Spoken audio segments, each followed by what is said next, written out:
Amém. Glória a Deus, né, irmãos? Para mim é sempre uma alegria estar aqui, sempre uma alegria ter essa oportunidade de compartilhar um pouco da palavra de Deus com a igreja. Eu agradeço muito o convite que foi feito, tanto para nós como banda e também para mim como seminarista para estar aqui à frente pregando. Sou muito grato, trago um abraço do nosso pastor Reverendo Jota, lá do nosso trabalho de plantação de igreja, né? Reverendo João Paulo, né? Do nosso trabalho de plantação de igreja lá da IPI Novo Norte, em Campinas. Vamos lá, vamos então à nossa mensagem, nossa reflexão de hoje. Samuel, você pode dar só um pouquinho de retorno aqui, só para eu estou sentindo que minha voz está meio... Oi. Foi? Beleza, obrigado. Irmãos, nós vamos ler o texto que se encontra no Evangelho de João, capítulo 9, do versículo 1 até o 7. Evangelho de João, capítulo 9, do versículo 1 até o 7. Você pode ir abrindo já a tua Bíblia aí, enquanto isso nós vamos falando aqui sobre a introdução. Hoje é um culto missionário, né? Então o tema dessa mensagem passa por missões. A gente viu esse vídeo muito legal dos missionários que estão na França trabalhando, fazendo parte dessa seara lá na França, né? Mas a gente também faz parte da seara do Senhor aqui, onde a gente está. E a gente vai falar sobre missões desse ponto de vista. Não do ponto de vista dos missionários que vão para longe. Esse é um braço muito importante das igrejas espalhadas pelo mundo. É muito importante que a palavra de Deus chegue a lugares remotos, lugares onde comumente ela não é pregada, e essas pessoas que dispõem a sua vida para estar ali no dia a dia, trabalhando integralmente como missionárias, são pessoas importantíssimas no reino de Deus. No entanto, eu queria ressaltar nessa noite, nessa reflexão, a importância de cada um de nós como missionários e como parte dessa obra do Senhor aqui na terra. Existe uma parcela de tudo isso que também é nossa. E é sobre isso que a gente vai falar. Para falar sobre esse assunto, eu fui atrás de alguns dados, assim, e alguns deles fazem sentido, eu acho, no nosso dia a dia, na trajetória que a gente segue na vida e como a gente enxerga as coisas. Um deles é um gráfico que mostra como, no Brasil, as igrejas, como as religiões têm se organizado no Brasil ao longo da história. Eu não vou projetar o gráfico, mas eu tenho a imagem dele aqui, e eu vou falando para vocês mais ou menos como é. Então, o gráfico mostra, desde o ano de 1991, o número de pessoas no Brasil que se declaravam cristãs católicas e cristãs protestantes, evangélicas, como algumas pessoas podem dizer, e o número de cristãos como, de maneira geral, né, somando católicos e evangélicos, ou protestantes, como você queira. Nos anos 90, no começo dos anos 90, o número de pessoas que se declaravam católicas era 80% da população, um pouco mais de 80% da população. O número das pessoas que se declarava evangélicos era cerca de 10% da população brasileira. Então, você tem num gráfico um desenho que começa a barrinha dos católicos decrescer e, gente, eu não estou fazendo nenhum juízo de valor sobre isso, eu só estou expondo dados, ok? Então, a a linha dos católicos começa a descer, né, a partir dessa data, e a linha dos evangélicos, que estava ali em 10%, começa a subir. No ano de 2001, os católicos são mais ou menos 70% e os evangélicos mais ou menos entre 15% e 20%. No ano de 2021, isso aqui daí é um gráfico que analisa dados e faz também uma projeção para o futuro, né? No ano de 2021, segundo esse gráfico, o número de católicos mais ou menos evangélicos 30%, e o de católicos continua descendo, mais ou menos 50%. E segundo essa estimativa desse gráfico, no ano de 2032, meados ali da próxima década, essas linhas vão se cruzar e o número de evangélicos vai passar a ser maior do que o número de católicos no Brasil, se as estimativas estiverem corretas e se a gente seguir nesse padrão de crescimento. O que eu quero dizer com isso é o seguinte, que a gente percebe, através de dados como esses, coisas que são presentes também na nossa vida como cristãos. Eu acho que a gente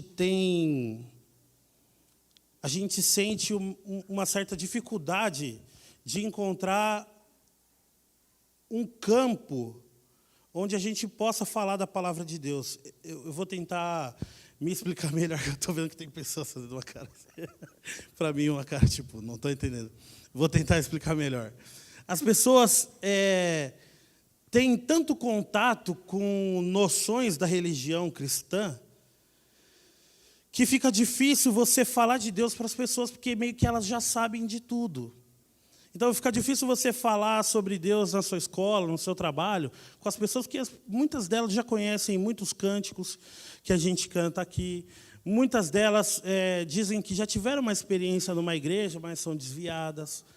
Outras dizem que pertencem à igreja, mas, de fato, não têm uma compreensão sobre a dimensão espiritual de ser parte da igreja. Portanto, esses números apontam para uma sociedade que está cada vez mais assim cristianizada, mas que não significa que esse processo faça pessoas que são, de fato, discípulos de Jesus. Agora acho que ficou mais claro, né? Então, a gente tem um pouco de dificuldade de lidar com isso, porque você vai falar com as pessoas e meio que elas já sabem o que você vai falar. Você vai falar com as pessoas e elas meio, não, isso daí já, irmão, nós é irmão. Né? A gente é irmão já em Cristo, aí, mas a pessoa, de fato, não conhece a Jesus, talvez não teve uma experiência real com Ele. E uma marca dessa situação que eu estou propondo aqui é que, de fato, a sociedade brasileira não tem se tornado uma sociedade melhor à medida que a gente tem mais cristãos na sociedade. Ela não tem se tornado uma sociedade mais santa ou mais cheia de vida, cheia da graça do Senhor. O reino de Deus não tem se manifestado na mesma proporção em que o número de cristãos evangélicos, por exemplo, cresce no nosso tempo. Então, diante de tudo isso, eu acho que a gente se depara com um desafio, um grande desafio, quando a gente vai tratar do caráter missionário que, como cristãos, cada um de nós nos sentimos chamados para realizar durante a nossa vida na sociedade. Eu acho que, diante disso, algumas perguntas vão surgindo na minha cabeça. Talvez os irmãos e as irmãs compartilhem comigo de alguma dessas perguntas. Por exemplo, qual é a boa notícia do Evangelho que está escondida aos olhos das pessoas? Qual é essa boa notícia do Evangelho que as pessoas não conhecem, já que elas conhecem tanta coisa sobre Deus? Qual que é um fator determinante, diferente, que pode mudar a vida dessas pessoas? Fazer com que elas convertam, de fato, a sua trajetória de pessoas que estão caminhando por outro caminho, para o caminho do bem, para o caminho do nosso Senhor e Salvador Jesus Cristo. E aí eu não estou dizendo de ser pessoas melhores ou piores, mas ser pessoas que entendem que são tocadas pela graça de Deus e que, assim sendo, tocadas pela graça, elas devem manifestar essa graça e compartilhar essa graça com outras pessoas, não por nenhuma barganha, mas por gratidão a Deus. E isso promove mudança de vida, de fato. Qual é a boa notícia do Evangelho que está escondida dos olhos das pessoas? Essas pessoas que já conhecem as músicas que cantamos aqui, pessoas que citam versículos, mas que por vezes não consideram a necessidade de serem perdoadas à medida que elas desconsideram o pecado e suas consequências. Gente que sente que precisa de algo, mas não sabe necessariamente do que precisa. O que é isso, né, que falta? Eu não tenho a pretensão de responder isso e que a gente saia daqui sabendo exatamente como fazer, né? Mas eu acho que a Bíblia Sagrada pode nos ensinar alguma coisa, e para isso nós vamos ao texto do Evangelho de João, capítulo 9, versículo 1 ao 7. A minha versão é a Nova Tradução da linguagem de hoje. Eu peço que os irmãos acompanhem comigo.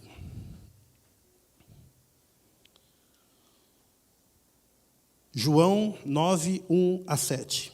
Jesus ia caminhando quando viu um homem que tinha nascido cego. Os seus discípulos perguntaram: Mestre, por que esse homem nasceu cego? Foi por causa dos pecados dele ou por causa dos pecados dos pais dele?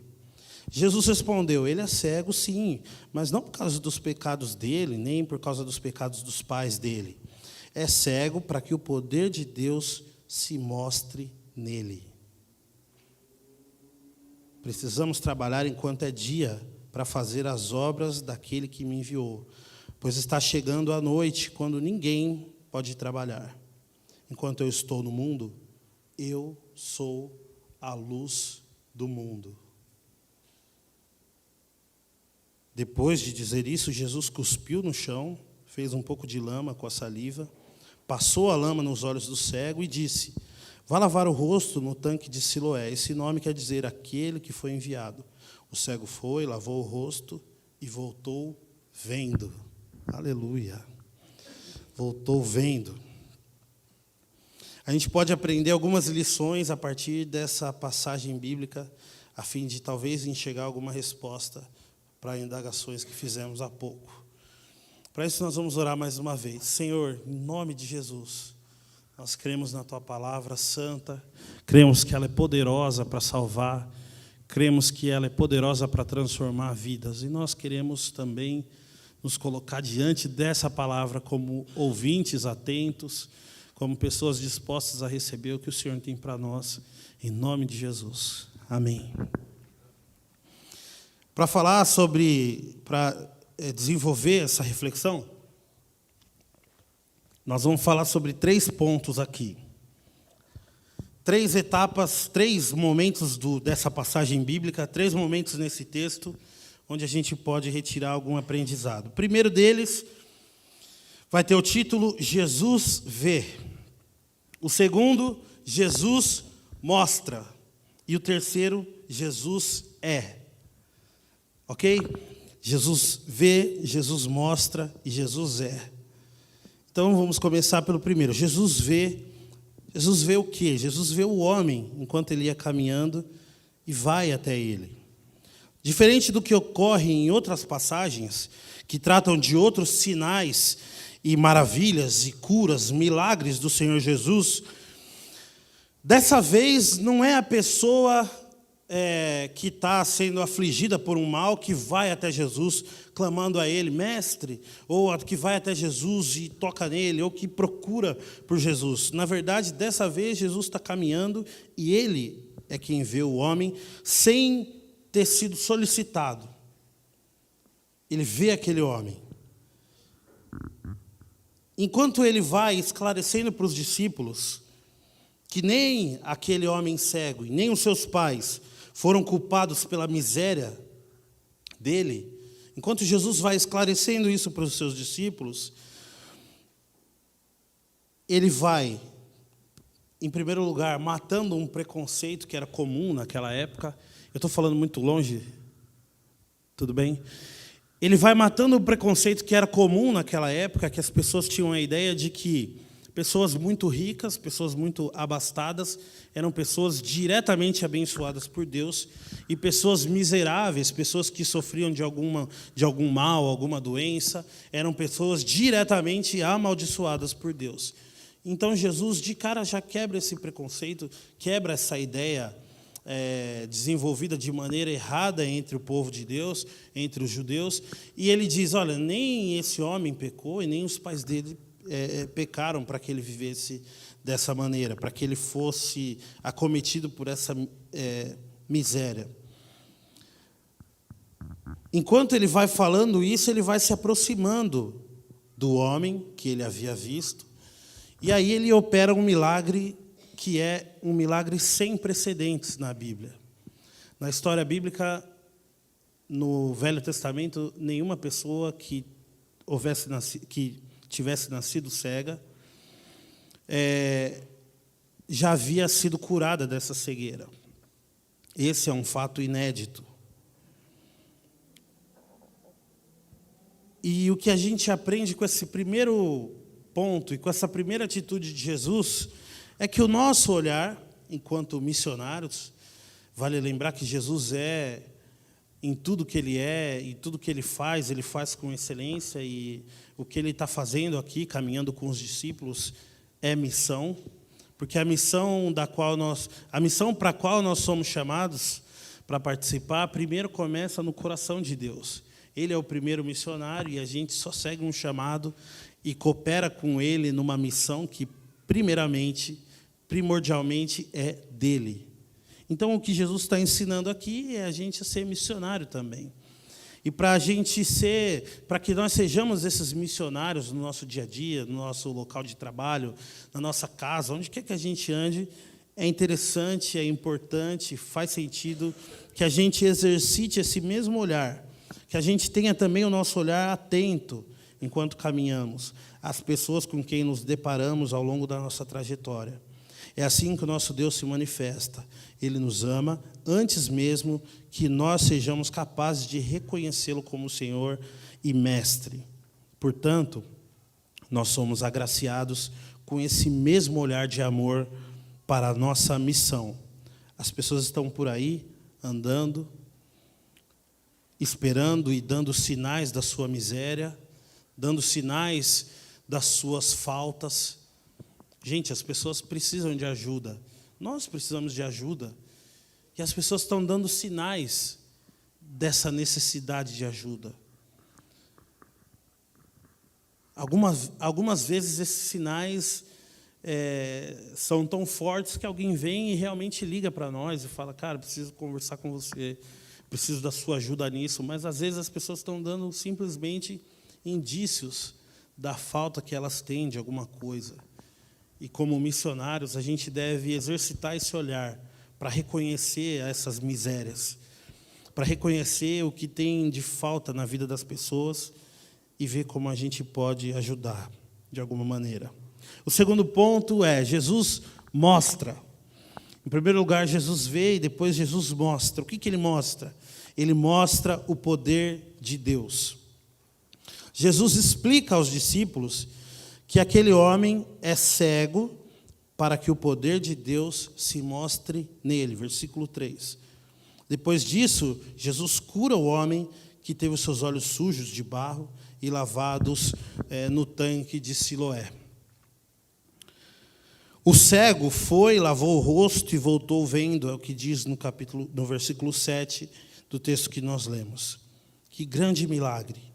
Como eu disse anteriormente, no Antigo Testamento não há nenhuma narrativa de alguém que tenha sido cego de nascença e tenha sido curado dessa cegueira. Esse é um feito inédito na história bíblica. E por causa desse feito maravilhoso e tão grandioso, Nós somos tentados a crer que o poder de Deus que se mostra ao homem, Jesus mostra ao homem mostra aos discípulos que aquela miséria daquele homem, a cegueira, a deficiência daquele homem, estava ali para que o poder de Deus se manifestasse, para que o poder de Deus fosse revelado. E a gente acaba achando, a gente é tentado a achar que o poder de Deus se revela exclusivamente nos milagres e nos grandes sinais.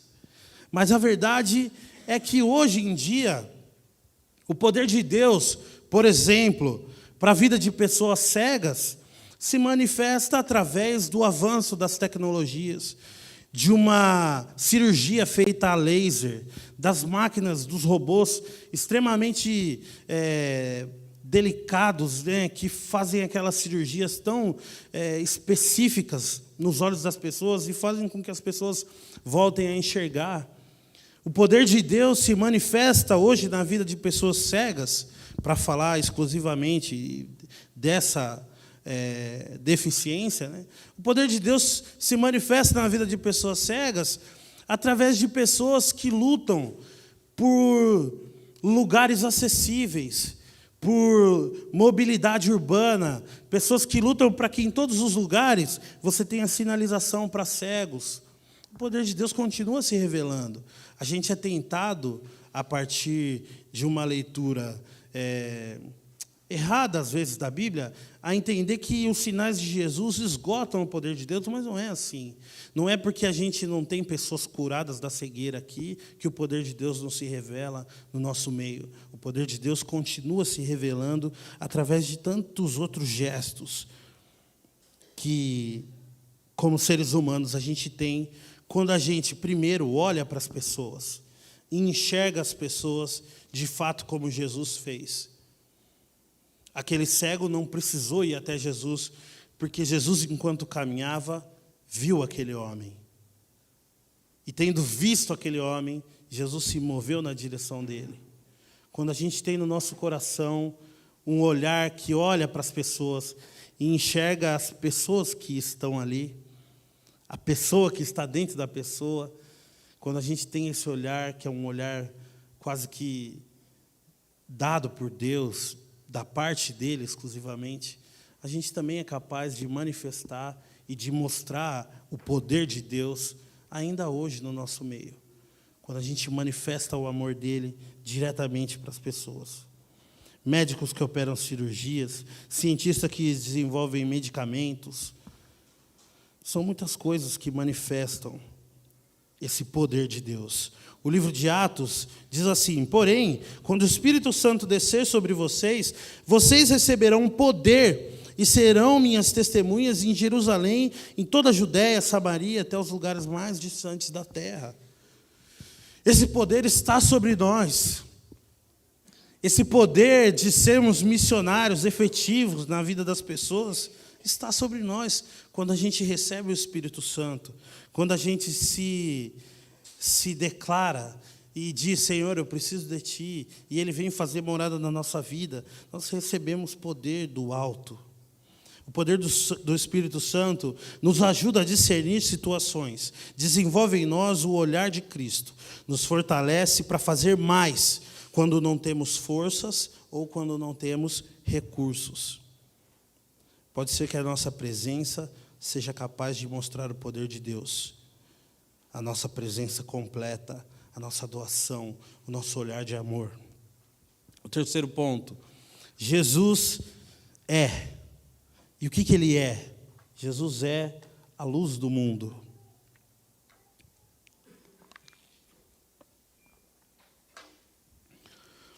Nos versículos 4 e 5, Jesus passa a falar através das figuras do dia e da noite e do trabalho, para declarar a seguir ser Ele próprio a luz do mundo.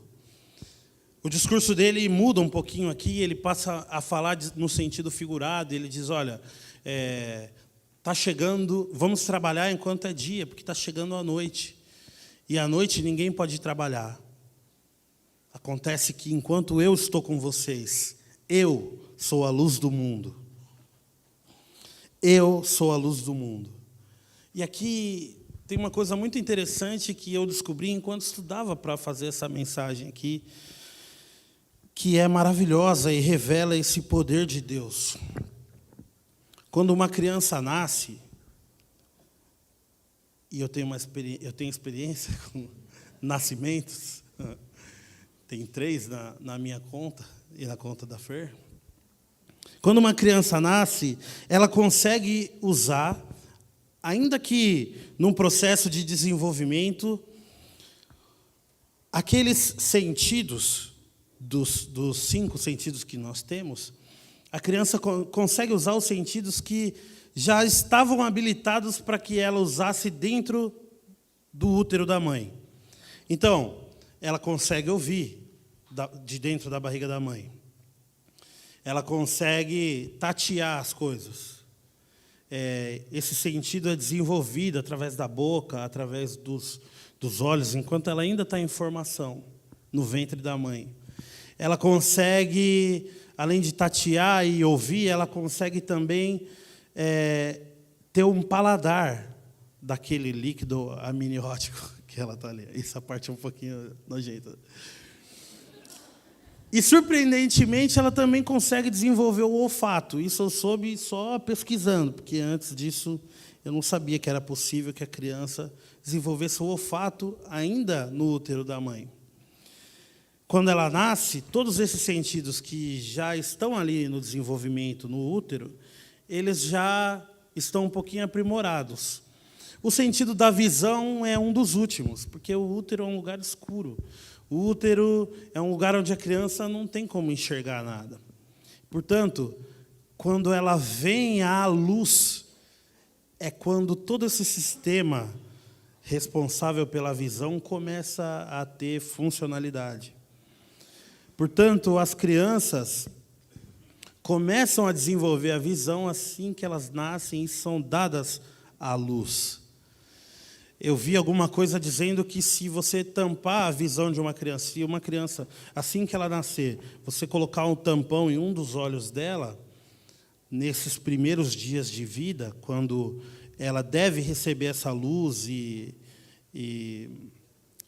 a partir daí desenvolver esse sentido, né? Se você tampar esses olhos, eu não estou dizendo de só escurecer uma sala, porque diz que antigamente é isso que acontecia, né? Quando a criança nascia, ela ficava guardadinha num quarto escuro, a mãe não podia sair. Tem muita gente que fala isso, né? Que as crianças hoje em dia já nascem, já abrem o olho, mas antes ficava tudo de olhinho fechado por um tempo e tal. Mas eu estou dizendo, se você realmente privar a criança de qualquer incidência de luz naqueles olhos, é muito provável que essa criança fique cega daquele olho que foi privado da luz para o resto da vida, porque esse desenvolvimento inicial é extremamente necessário para que a criança passe a ver. Jesus declara com todas as letras: eu sou a luz do mundo. Eu sou a luz do mundo. O que ele oferece a esse cego é a luz que pode fazer com que aquele homem que nasceu cego e que não teve esse desenvolvimento do sentido da visão, que não teve o desenvolvimento desse sistema visual, de todos os órgãos, da retina, de tudo que faz com que o olho consiga traduzir luz em imagens. Esse homem não teve isso na vida toda, mas o próprio Cristo se manifesta diante desse homem como sendo a luz do mundo. Ele é a luz do mundo. E é interessante como a luz é o que nos estimula a enxergar nessa vida. No Evangelho segundo Mateus, o próprio Jesus diz: vocês são a luz do mundo. Ele permite com que nós sejamos luz junto com Ele. E isso é maravilhoso, irmãos. Nós não somos dignos de nenhuma honra. Nós não somos dignos de que isso seja possível para nós. Mas o nosso Senhor permite que junto com Ele nós sejamos luz para esse mundo.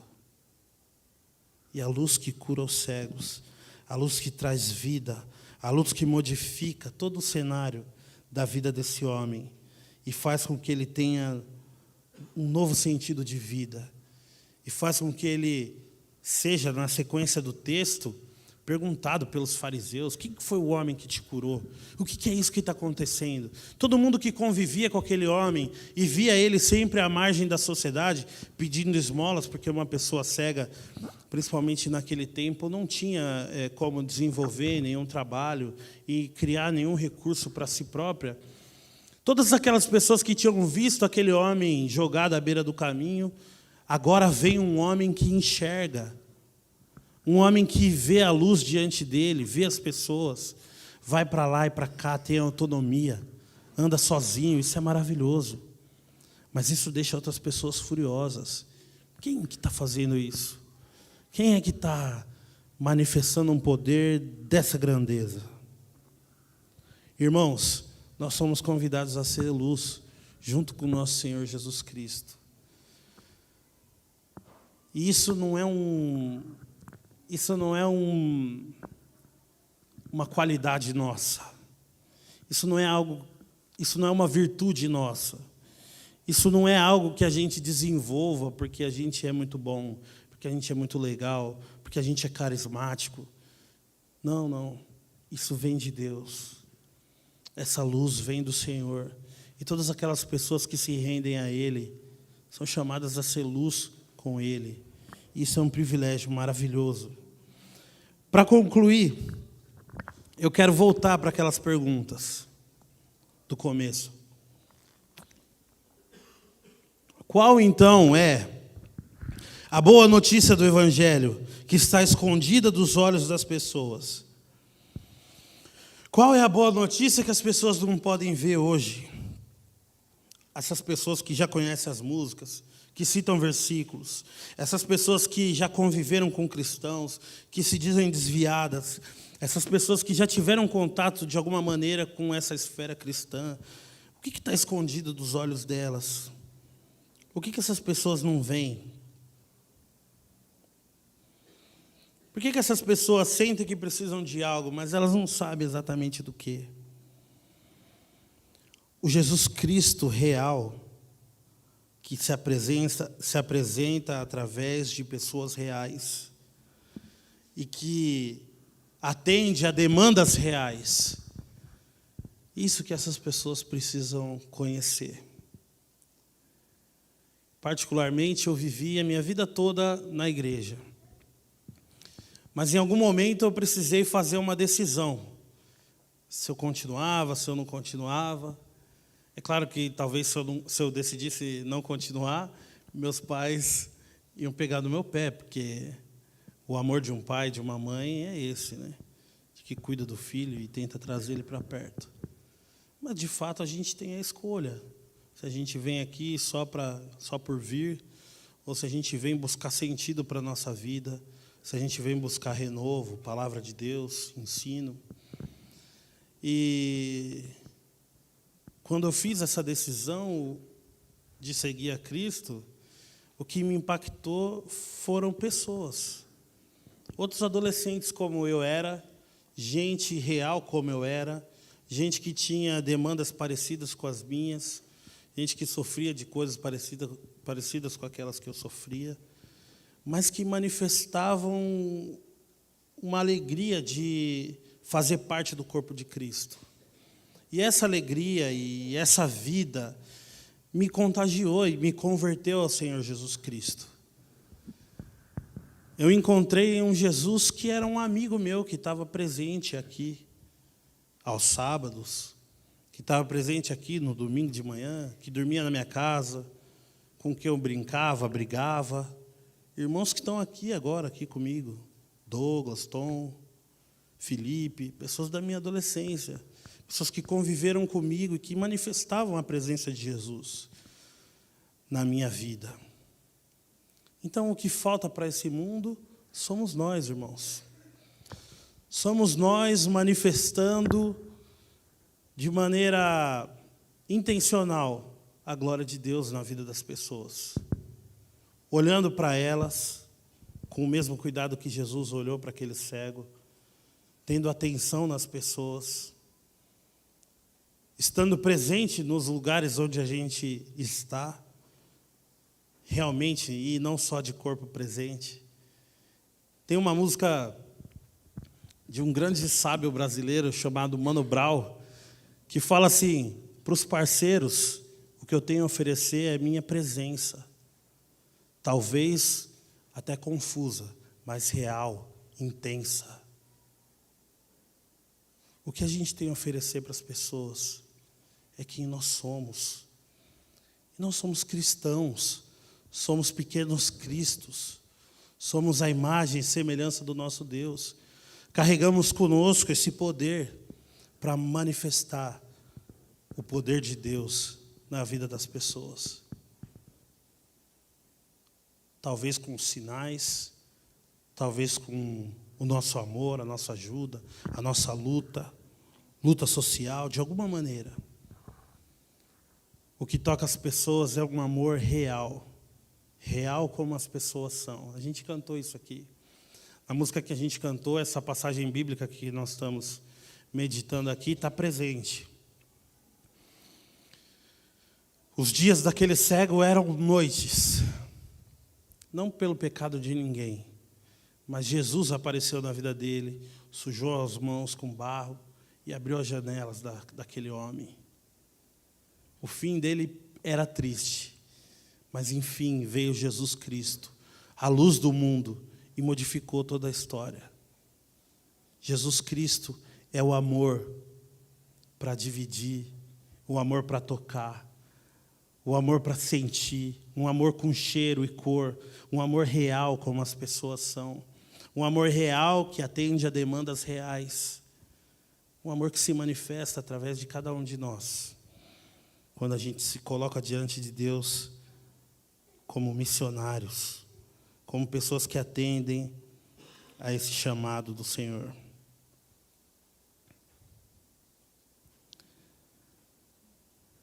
As coisas não acontecem na nossa vida como um passe de mágica.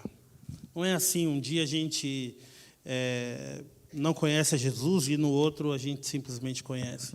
Geralmente as coisas acontecem e a gente vai aprendendo a caminhar com Jesus, a gente escorrega, se levanta, escorrega de novo, se levanta de novo.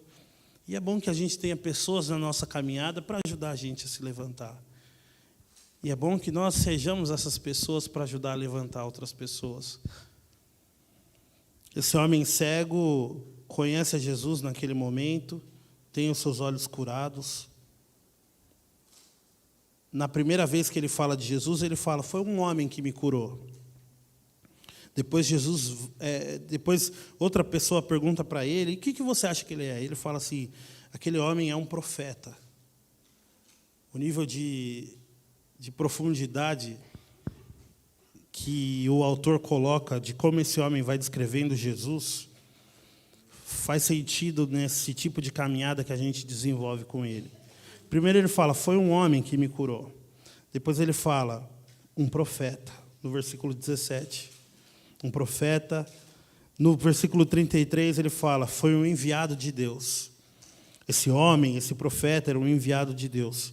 E no versículo 38, do mesmo capítulo que nós lemos, quando os fariseus estão perguntando para aquele homem: mas quem é esse cara e tal? Jesus aparece para esse homem e se revela a ele dizendo assim: eu sou o Filho do Homem. Eu sou o Messias. Eu sou o mensageiro de Deus aguardado por tanto tempo pelo nosso povo. E aquele homem gradativamente vai se relacionando mais e mais com Jesus. O próprio Messias, a luz desse mundo, aquele que dá sentido a todas as coisas e traz visão, vista aos cegos. Esse é o nosso Deus, irmãos. Que cada um de nós receba esse chamado para ser um missionário, atenda esse chamado para enxergar as pessoas, assim como Jesus vê, para mostrar, indicar caminhos e mostrar para as pessoas o poder de Deus, assim como Jesus mostra, e para que a gente seja o que Ele quer que nós sejamos, que é essa luz do mundo, assim como Ele é. Amém? Que Deus nos abençoe.